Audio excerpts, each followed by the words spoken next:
Hello, I've been talking to you about ways that you can demonstrate your word knowledge in IELTS essays without relying too much on synonyms, especially in the introduction where you paraphrase the question, the topic.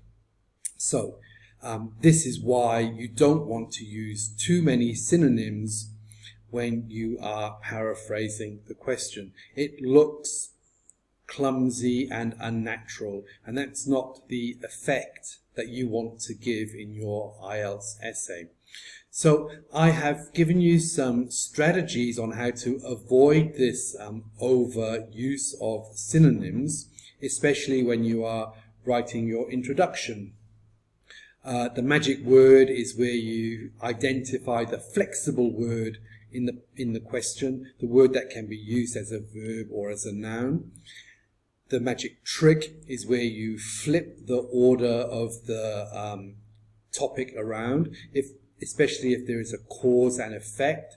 If the question lists the cause first and the effect second, you can turn it around and you can put the effect first and the cause second. And this gives a very authentic way of putting it into your own words. So now, finally, I'm going to talk to you about that magic moment where you can introduce synonyms. This is how you can use synonyms naturally and appropriately in your IELTS essays. So let's have a look at this topic, and this is the IELTS question that I've used as an example of how horrible it can be when you overuse synonyms. So what you could do instead is use the magic word. You could suggest that scientists message intelligent life. So you've taken messages, a plural noun, and turned it into the verb to message somebody.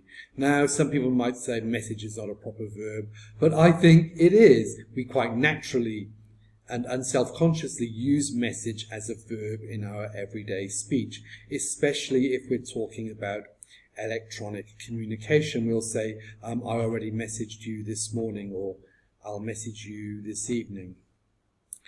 And the other strategy is to use the magic trick. Now, this is not an obvious cause and effect type question, but you can very easily flip the order of the topic around.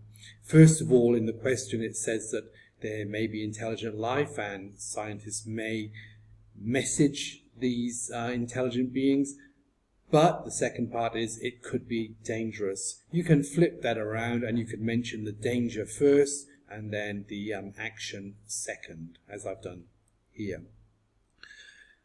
Once you've got this out of the way in your introduction, now you move to the main part of the essay. So as you know, an IELTS essay, like many essays, has a specific structure, and you start off with your introduction, and then there is the main body of the essay, the discussion part of the essay where you discuss the topic.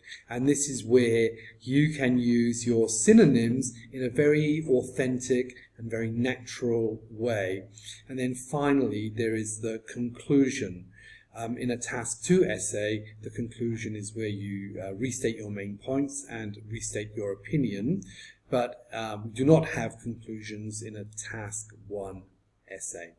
So synonyms will be appropriate in the body paragraph and in the conclusion. Of course, you can use synonyms in an introduction, but don't rely on them as your way of paraphrasing and putting things into your own words. It's better, I think, to save it for the body paragraph. So let's space out the synonyms and put them in the body paragraph. So the first paragraph, we've got two topics. Is it a good idea or is it a bad idea? So the first paragraph will discuss, is it a good idea? And the second paragraph will discuss, is it a bad idea? So we're talking about scientists, intelligent life, and other planets. When we start our paragraph, we use a topic sentence or maybe a thesis statement where we say what will be discussed in the paragraph. So we're going to discuss scientists, intelligent life, and other planets. We state that when we start, and then we discuss it. And while we're discussing it, this is the appropriate time to use the synonyms. The second paragraph, we're going to discuss whether it's a bad idea, perhaps. And we're going to be talking about the same thing again, but from another point of view. So it's important that we don't keep repeating scientist, scientist, scientist, intelligent life, intelligent life, intelligent life, other planets, other planets, other planets. We do need to find synonyms. And it's a good idea to use one word in the topic sentence and then a synonym in the paragraph, and then go back to the original word if you mention it a third time. And then in your next paragraph, perhaps you can use a different synonym. What you must not do is use two synonyms for the same thing in one sentence. Writing a list of synonyms is not a very authentic or appropriate way to demonstrate your word knowledge. So I strongly suggest that you make a plan for your essay before you start writing, and part of your plan is going to be your main points and the synonyms that you will use for the topics that are being discussed. You don't need a lot of synonyms, you need one or two, and don't dig too deep. The best synonyms are the ones that come to mind first of all. So, thank you very much for watching. I hope you have found it interesting. I'm going to post some IELTS topics in the description box below, along with the video links for the first and second ones in this series. And if you'd like to try and come up with some synonyms, brainstorm some synonyms for these IELTS topics, you can put them in the comments and we can discuss them there. Thanks very much for watching. I look forward to seeing you or talking to you in the next video, where I'm going to talk about planning IELTS essays. Okay, bye-bye.